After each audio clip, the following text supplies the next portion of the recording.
आज चर्चा की अगली श्रृंखला में आपके बीच में पुनः उपस्थित हुई हूँ। अपनी बात कहने से पहले भारत की आधी आबादी का जिन महिलाओं ने प्रतिनिधित्व किया, उन सभी महानायकों वीरांगनाओं को नमन करते हुए अपनी बात को मैं आपके बीच में कहना चाहूंगी। देश और विदेश में एक कहावत बहुत फेमस है कि हर काबिल पुरुष के पीछे एक महिला का जो है योगदान होता है। और वो महिला कौन सी होती है? काबिल महिला का। मैं उसमें एक शब्द जोड़ रही हूँ। लोग ऐसा कहते हैं हर एक पुरुष के पीछे एक महिला का हाथ होता है, यानी सफल पुरुष के पीछे। तो मैं उसमें एक शब्द जोड़ रही हूँ, हर एक काबिल पुरुष के पीछे एक काबिल महिला का हाथ होता है।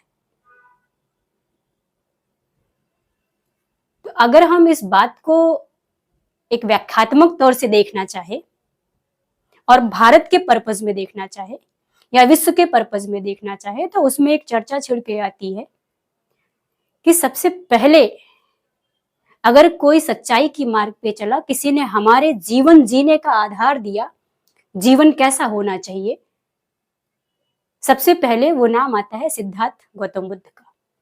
और सिद्धार्थ गौतम बुद्ध अगर सच्चाई के पथ पर चले, हमारे जीवन को एक सरल जीवन बताने में समर्थ हुए, तो उसमें सबसे अहम भूमिका जो निभाई वो माता यशोधरा ने निभाई।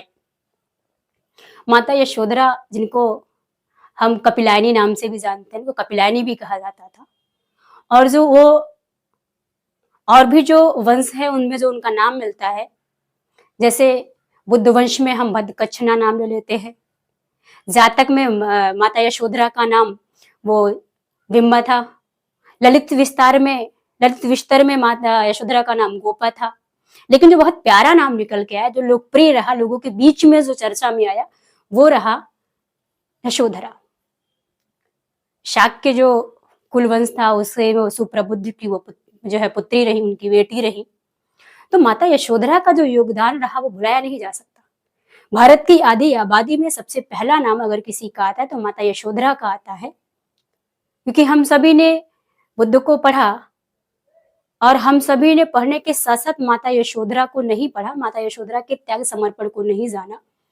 तो इसी संदर्भ में, यानी इस भारत और देश विदेश की जो महिलाओं ने भारत के विभिन्न क्षेत्रों में काम किया है, वो चाहे शिक्षा का क्षेत्र रहा हो, सामाजिक क्षेत्र रहा हो, या फाइनेंस का क्षेत्र रहा हो, जेंडर गैप का मुद्दा रहा हो, या हम ले सकते हैं कि वर्तमान स्थिति में महिलाओं को सबसे लेके अन्य अत्याचार शोषण का मुद्दा रहा हो।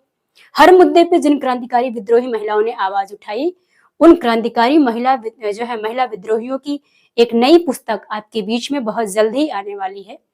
और वो मैं पूरी एनर्जी के साथ, पूरी ऊर्जा के साथ, पूरी विश्वास के साथ आपको ये विश्वास दिलाना चाहती हूँ कि वो पुस्तक आपके बीच में जब जाएगी, उस पुस्तक को पढ़ करके आप अपने घर की बेटियों, बहनों और माओ में एक नई ऊर्जा का संचार करेंगे, उनको एक नई प्रगति के रास्ते पे लेके चलेंगे।